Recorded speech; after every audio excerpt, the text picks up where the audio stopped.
Hey, what's up? John Sonmez here from simpleprogrammer.com. So I wanted to do a video about a topic that I was thinking about quite a bit, which is this idea of thinking about what you want and the costs of not pursuing it in order to make decisions better.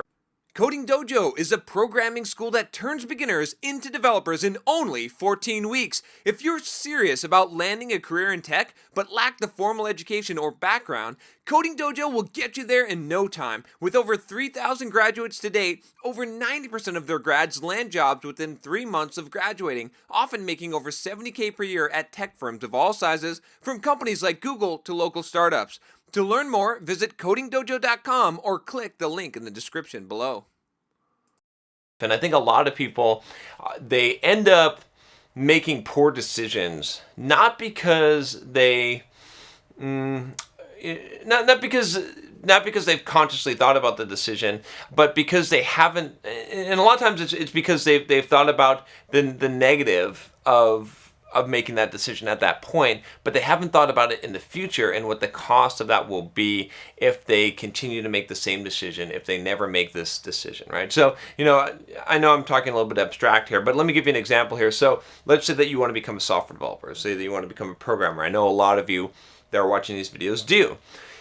If you never make the decision to enroll in a boot camp or to start learning or to go to college, whatever it is, right? Or pick up my book, The Complete Software Developer's Career Guide, if you're interested in learning how to become a software developer. But it doesn't matter. Right? What I'm saying is that if you never make the decision to take that first step because you always put it off, I want you to think about what the cost of that will be on the rest of your life, right? How many years will be wasted? What will you end up becoming or not becoming because of that decision? Okay, now the same thing I talk about a lot of times with guys, especially, they're so fearful of talking to girls, talking to women, and, and just fear in general, right? We could do this in fear in general.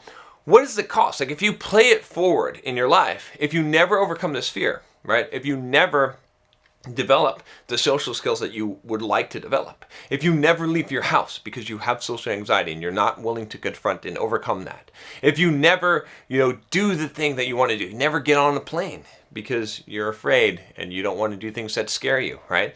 If you never get in a fight, I don't know, whatever it is that's holding you back, if you never make these decisions, some of these decisions might be poor ones, okay? It doesn't mean you have to go on every single decision, but I'm just saying, for any one of these decisions where you've got fear and you're trying to make a decision, I want you to play it forward, and I want you to think about what the consequences of not making that decision will be. Because if you don't make the decision today, you're not going to make it tomorrow, and you're not going to make it the next day. And I want you to just play that forward and think about what your life will be like, right? So because what happens is a lot of us, we hold on to this hope. We hold on to this hope that in the future, we're actually going to be a different person, and we're actually going to make the right decision even though we're making the wrong decision now, right? We've all done this with food before. We've all done this when we go out to a restaurant or we go out and we buy that dessert and we're like, you know what? I'm going to start the diet tomorrow. Tomorrow I'll have more discipline. Tomorrow I'll go to the gym. Tomorrow or next week or whatever it is, I'll have more discipline. Or next week I'll actually start on my project or actually write my book, or next year, or whatever it is, because I'll have more discipline, because I'll have more energy. Whatever that motivation is that we think that we're going to have, we're not. If you play it forward and you think about that cost that's associated with not doing that, then you will see what your life will become, right? And so it's really important to think about things that way. It's not just as a singular decision, right? And I really weigh this heavily on myself, because when I think about, I'm about to go for my run this afternoon, and I woke up early this morning at 5:45 and did a 5-mile run. And the thing is, when I thought about that decision this morning, okay, I didn't think about, do I want to run this morning?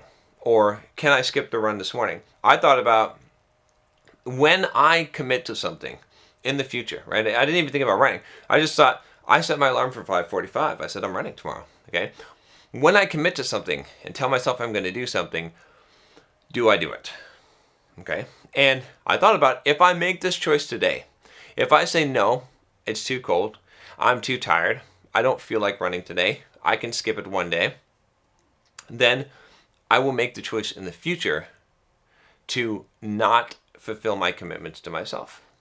That's how much weight I put in that one decision, because I know that that's true. Because I know that it just takes that one step. The first time that I lie to myself, the first time that I can't count on myself, the first time I set an alarm for myself and I don't wake up and I don't do what I said I'm going to do, that has set the precedent, and that will determine the rest of my life. That will be a huge cost, right? So I'm not willing to give up that, even if it means I have to go through some grueling shit and run 5 miles in the cold and I don't feel like doing it, and I'm super tired. It doesn't fucking matter, because to me, being able to trust myself and being able to trust that I'm going to do what I tell myself that I'm going to do is way more important than any kind of discomfort that I make in that one singular moment, having that singular moment in that singular choice. You understand what I'm saying? So the same, you can apply to anything, right? If you have a fear, for you guys, I always talk about this fear because